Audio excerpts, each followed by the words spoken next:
everyone here to stay in New York. You don't get to come from outside and then tell everyone else.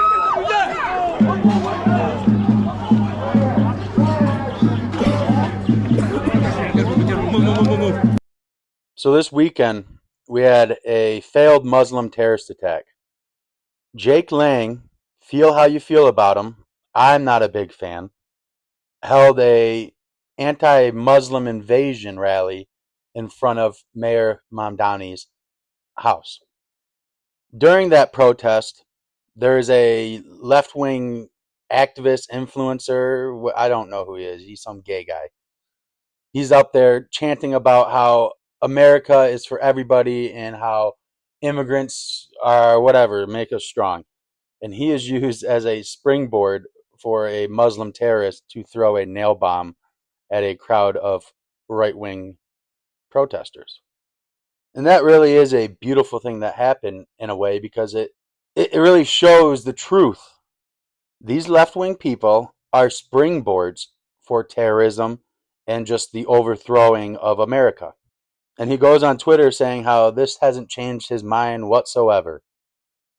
Then the Muslim mayor goes out and talks about how it's white supremacy is the problem. He doesn't bring up that these are Muslim terrorists who literally are throwing up ISIS gang signs. A protest was held outside Gracie Mansion, where I live with my wife Rama. Neither of us were home at the time. This was a vile protest rooted in white supremacy entitled Stop the Islamic Takeover of New York City. I'm the first Muslim mayor of our city. Anti-Muslim bigotry is nothing new to me, nor is it anything new for the 1 million or so Muslim New Yorkers who know this city as our home. While I found this protest appalling, I will not waver in my belief that it should be allowed to happen. Ours is a free society where the right to peaceful protest is sacred. It does not belong only to those we agree with. It belongs to everyone. I will defend that right every day that I am mayor. Muslims are not compatible with Western societies. Look at Europe. Look anywhere where there's Muslims at. It's the exact opposite of Western civilization. And if you think this is the end, this is just the fucking beginning. We are going to have a string of terrorist attacks.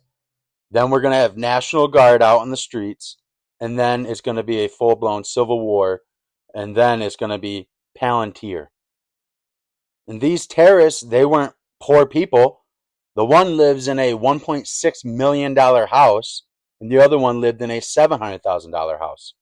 When Restore wins in the UK, it is going to be a domino effect.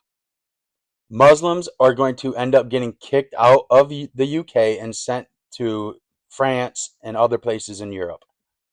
They are going to commit acts of terror because they are mad in their low IQ inbred retards. Sleeper cells will be woken up all over the Western world.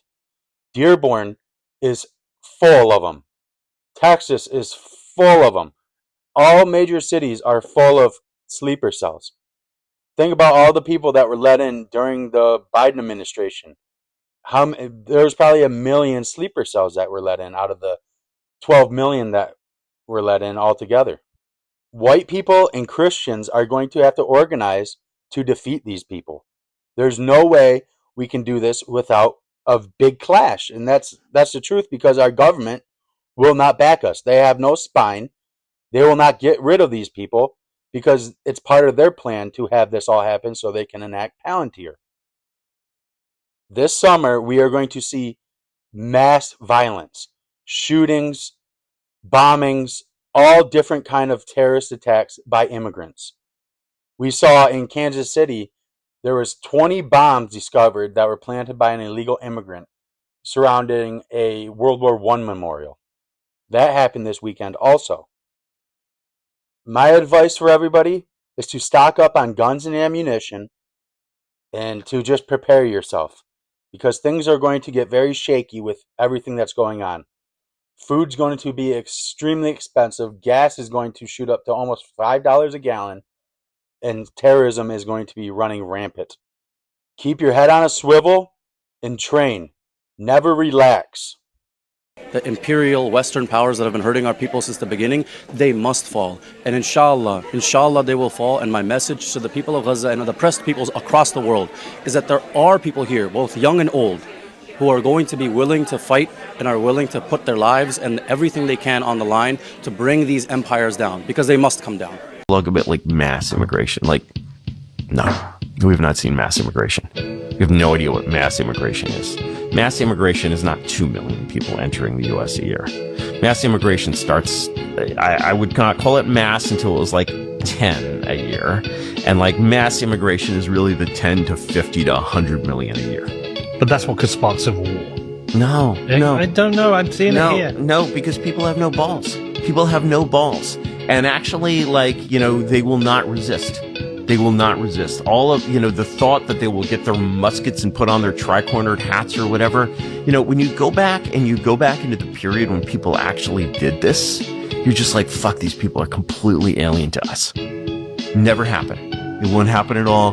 What will happen is exactly what happened in South Africa, which is they will just acknowledge that they've lost all of their power forever, and then they will sit quietly in their houses and build more and more barbed wire and electric fences until finally they are exterminated in one big pogrom. That's the future. That's what will happen to your children.